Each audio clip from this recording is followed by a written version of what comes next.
in the Senate just passed a $1.7 trillion budget. The deal, broadly speaking, was we want an extra $50 billion for defense on top of, like, we're sending $50 billion to Ukraine, but we want another $50 billion in defense, basically just to prime the pump for these big military industrial donors. And you'll get an increase in spending on the domestic side. EPA got an extra $10 billion, et cetera, et cetera, et cetera.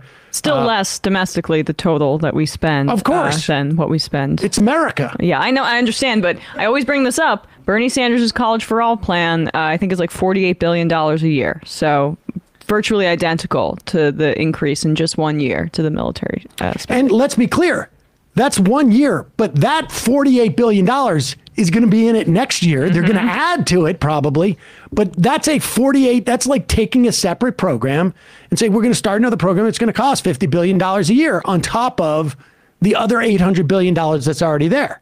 And this is on top of the extra $30 billion that the year before they added. I mean, so they have started new programs. They just call that defense, essentially. And it is. It's just defense. It really is.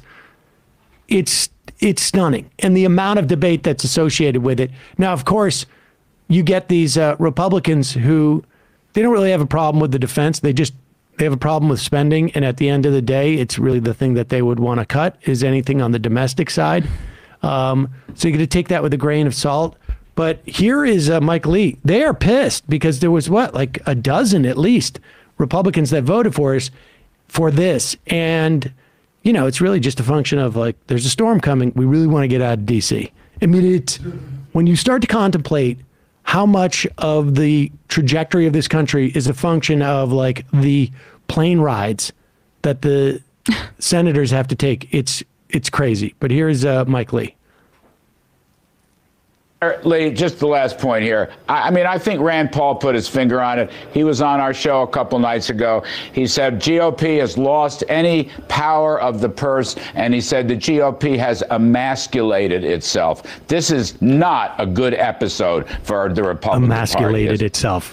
Pause it for a second, incidentally. I mean, just be clear, right? I mean, I don't. There was a time, incidentally, that I would get calls on the old Air America show with conservatives complaining about Dick Durbin wearing a pink tie because it was so emasculating. Yeah. And these guys are talking about... enemies are laughing at us. Yeah, exactly. And that's exactly what they said. Exactly. And the idea that this is emasculating, I mean, the Republican Party is a man. We know that, right? So God is a man, and so is the GOP, baby. They've been emasculated. Or the Republican Party, is it? No, not at all. And in fact, I'm glad you brought up the tax hikes in there, which are themselves problematic. And you're correct to point out that they're not getting the attention they deserve. One of the reasons that this sort of thing can happen and not get much attention in the process, and Republicans can still go through the motions and vote for it. Oh, that was, wait, what? Let's try that one more time. Huh. Oddly. Here we go. One of the reasons that this sort of thing can happen and not get much attention in the process, and Republicans can still go through the motions and vote for it devastatingly, is because it's folded into a 4,155-page bill, one that was negotiated in secret by 4 or 5 members of Congress, held secret from the public until Tuesday morning, Larry. There's not a human alive who can digest 4,155 pages of legislative appropriations text in that short a period of time. It's one of the reasons why this should never happen. Republicans, in particular, who do this, should be asked to never, ever do it again. We will self-destruct as a party if this ever happens again. Yeah, afraid you're right. Afraid you're right. Yeah, I have no idea what they're talking about. I mean, it's really, but what is interesting, this is this the first,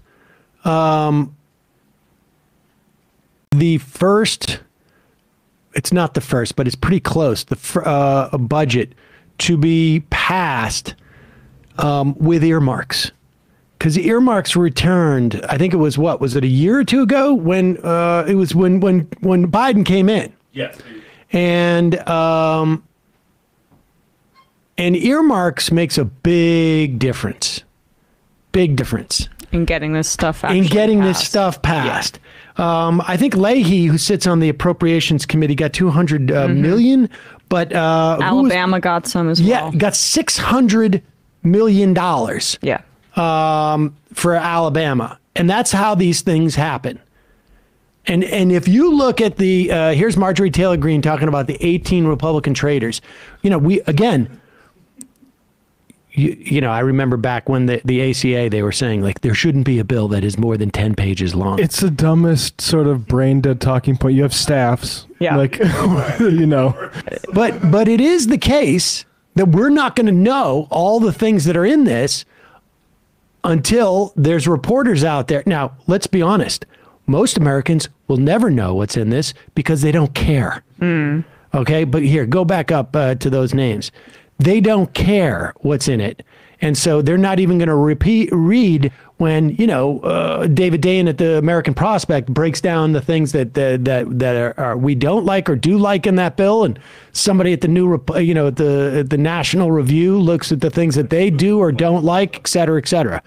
But these, Marjorie Taylor Greene talks about the 18 Republican traitors. Yeah. Also, soy boys who are emasculating the party. Who voted for the $1.7 trillion Omni Monster. Omni Monster. She's trying to make that work. To send your money to defend Ukraine's border, but not America's border.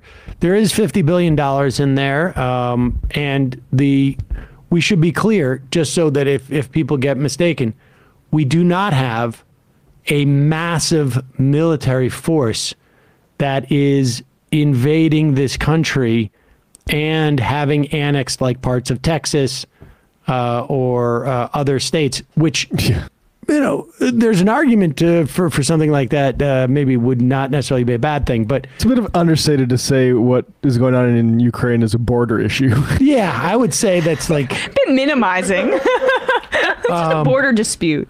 But 18 of those Republicans, I would imagine that we will have the opportunity within a matter of weeks to know exactly how much each one of those 18 Republicans were able to bring back to their state. And I would imagine it is in the, 10 million minimum and up. Roy Blunt may have the Roy Blunt Museum that gets named there, and as people are exiting, Tom Cotton may have gotten something for like the Arkansas military treatment sewer plant or something like that named after him. There's a lot of that going on, so it's interesting dynamic that has changed.